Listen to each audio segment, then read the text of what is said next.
Welcome to Bealtaine Cottage. This is the home of goddess permaculture, and my name is Claire. And this is Bealtaine Cottage on the very first day that I saw it. And little has changed in the cottage since. It still has the same roof and the walls and windows. Changed the porch, built a wooden one, more sustainable, and the windows now have double glazed units in them. My main concentration has been on the land, 3 acres. 3 acres of very bereft land which had been under monoculture for grazing, as much of the land in the west of Ireland is. So it had been very well used, to say the least. This is marginal land as described by the EU, therefore quite poor.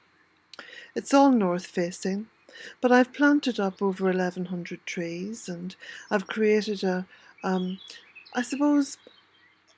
it's a woodland. I've created a woodland, but it's also a food forest. Provides a huge amount of food, not just for myself, but for all kinds of life. And the view now up the driveway is quite different.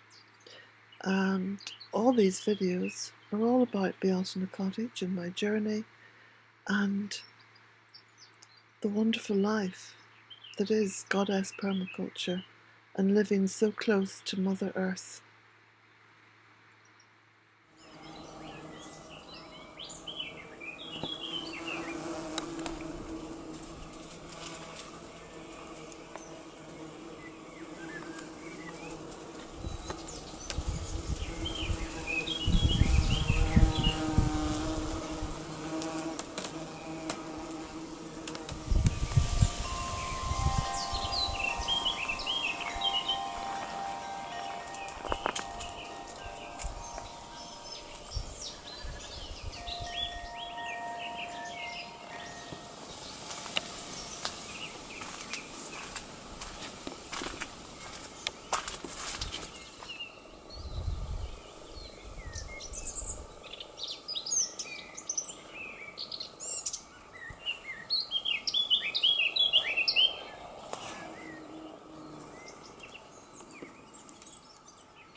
Well, we're on a little journey.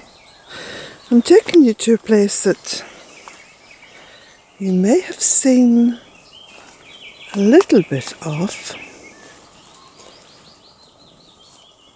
but you haven't seen what I'm about to show you. So of course we're still here at Bealtaine. I very rarely film anywhere off-site, unless I go for a walk down by the loch, or I go down to Doreen Woods, otherwise known as the Bluebell Woods. Some of you have asked me about my rings, I think recent subscribers to the channel. So I have 2 rings, 2 purpose-made rings. These were made for me. I have this one, and I have this one. Now they're both designed by me and made by a silversmith, a young woman who works out of Sligo. And they both represent the goddess. So on this one, this is the serpent, and the serpent, of course, is the symbol of regeneration, of life after life after life. And, of course, it's featured within many of the old Abrahamic texts, such as the Book of Genesis, and the casting out of Eve, who, interestingly enough, was not the first woman created, because if you look deep into the old Hebrew texts, The first woman created was not Eve. And I have spoken about her before. So it's a much more interesting story than the simplicity of the actual Adam and Eve Garden of Eden Genesis story. So the serpent represents the goddess, the regeneration and the wisdom. This one also represents the goddess, because unlike religion, where there is a talk of the beginning and the end, within the goddess culture, everything goes on and on. There is regeneration after regeneration, and that's what the spiral represents. I'm just crossing the stream, which is almost all but dried up at the moment, you can see.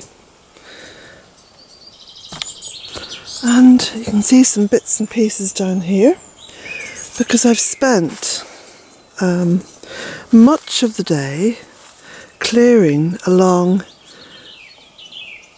the edge, the northeast edge of my property. And in here, you can see, I'll walk you down. I've cleared away barbed wire, and I've cleared away brambles, and you can see how thick the brambles are here, which I'm quite happy to leave. I'm quite happy to leave those brambles, because that's an important habitat and feeding ground for a lot of life. So we shouldn't scorn the brambles. But I am going to keep clearing all the way down to the corner. So it's down past those pine trees. So I've got as far as this little tree here, which I had planted, must be 5 or 6 years ago, and really has struggled, because it's had to struggle in amongst the brambles.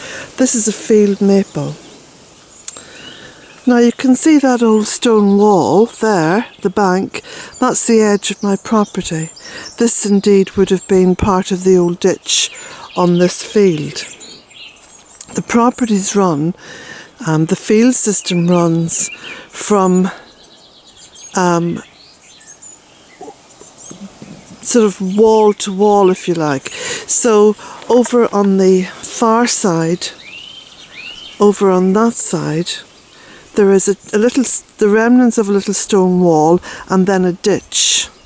So my property goes up to the stone wall, and the ditch on the other side, and what's beyond that belongs to my neighbour.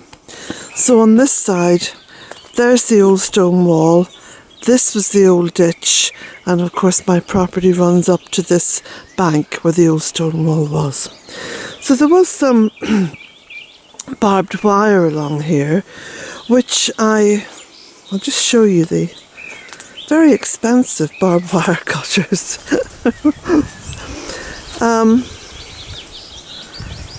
Which I bought specifically for this task, and so I've got my bag of tools here.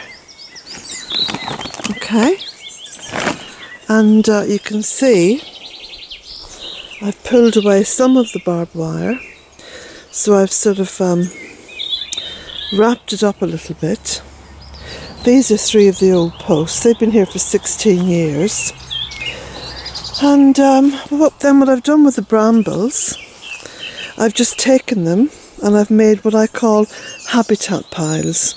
Now anyone who feels that they have to move brambles are really in the wrong thinking mode, because what you can do, which is what I've done very successfully, and I'll show you one I made earlier, is to stack them up, chop them up a little bit. You don't have to chop them up too much, but stack them up so they can dry. And they form perfect little habitat piles for insects over the course of the winter, which in turn, of course, will give you the bird song. Now this is one of those habitat piles. And here's another one. So you can see there's no regrowth. None of these pieces of bramble have rooted, and they have biodegraded down to form a beautiful sort of mulch on top of the soil, which in turn creates soil. So it's all about keeping the health of the earth and the health of the land. So by all means, don't go carting brambles off. Put them into a pile. You can make the piles as neat as you want.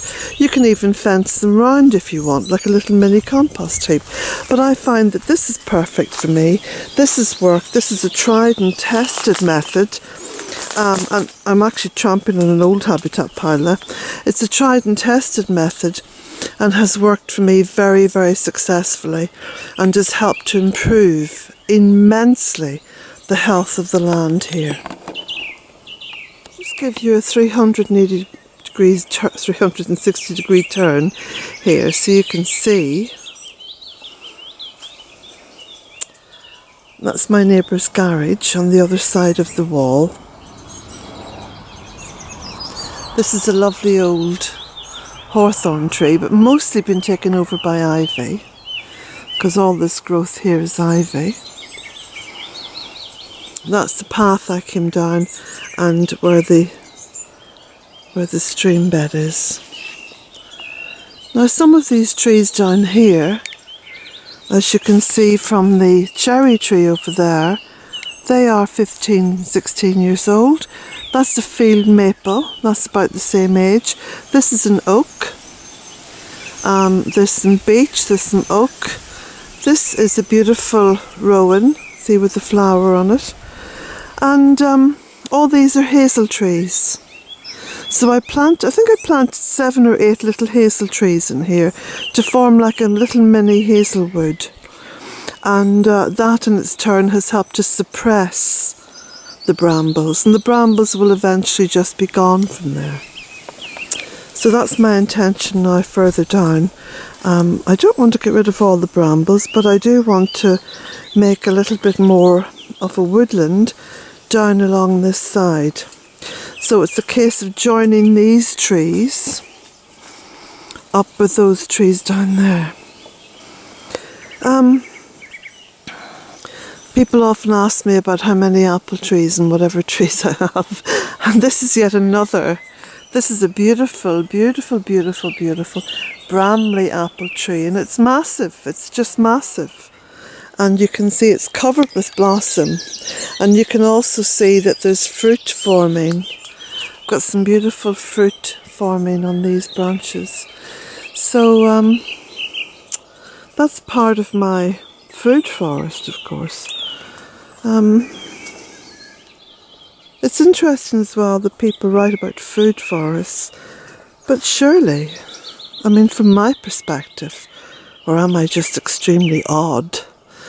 But from my perspective, every forest is a food forest if it's a deciduous mixed planting forest, because we always think in terms of ourselves. We're so egocentric. It's all about us, me, food for me. If it's not food for me, it's not food. Well, hey, here's something. It's food for all life. So, my entire woodland is a food forest. Of course it is. And I'm included. Okay. All those connoisseurs of Bealtaine Cottage. Do you remember the little oak tree that I had in the metal watering can that I brought from London? And is in fact the same age, if not a little bit older, than two of the big oak trees I have here. Well, that's it there, look. And I'll just pull this camera back a bit now so you can... Oh, pull it back so you can see. It's still quite tiny, but that's because I only planted that out at the beginning of last year. But it's certainly liking its new spot.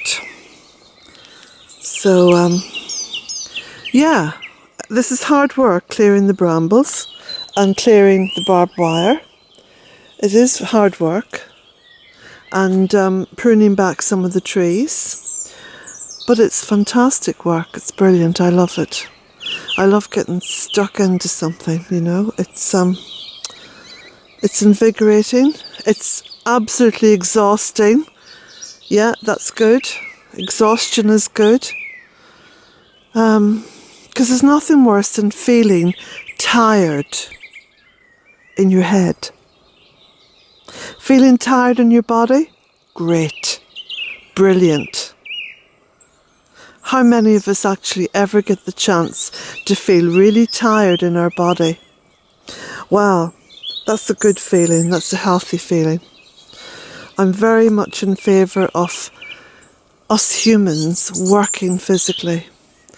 I think it's so healing.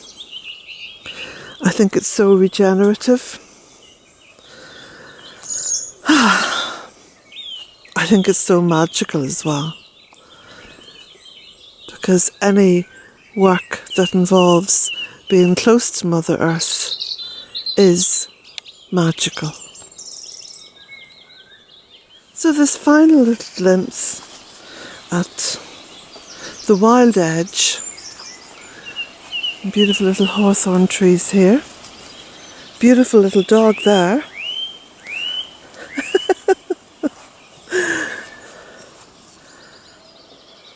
And little trees that are coming up that I have a feeling this is a cutting of a lime tree that I put in here. But I could be wrong.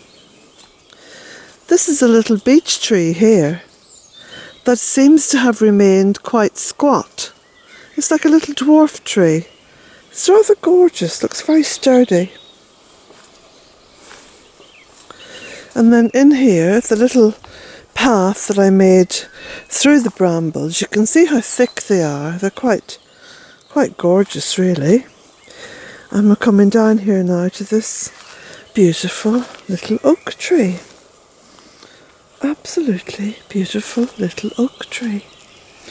And you can see where I've been in and done a little bit of clearing recently, because it's essential to keep as much of the vegetation back from a young tree. You've got to give that young tree a chance. You've got to give it a chance to put out branches and to put on leaves and to grow tall. And, you know, you can't allow it to be smothered by rushes and weeds and brambles. So we just look back up now through the brambles and you can see the blossom on the Bramley apple tree. And you can see that little field maple, there it is, just tucked away. So I'm going to be clearing the path all the way down here, taking out the old barbed wire, going all the way down into that beautiful little corner. And then hopefully one day next week, I will be able to walk down here with the camera and take you along a newly made path.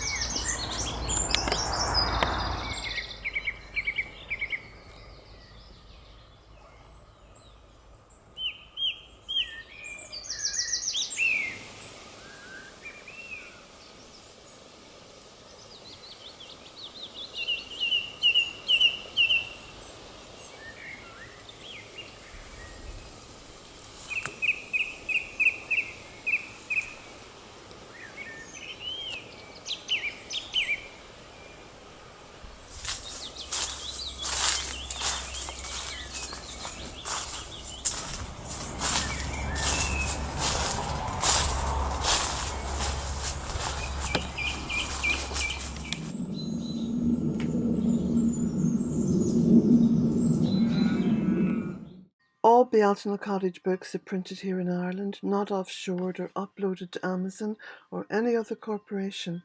They're printed in Ireland and they're posted from Ireland. And I do all the work here myself. This is best practice permaculture. This is not being a hypocrite and saying I practice permaculture and then have my books printed and delivered by Amazon. It's truly local, 100%.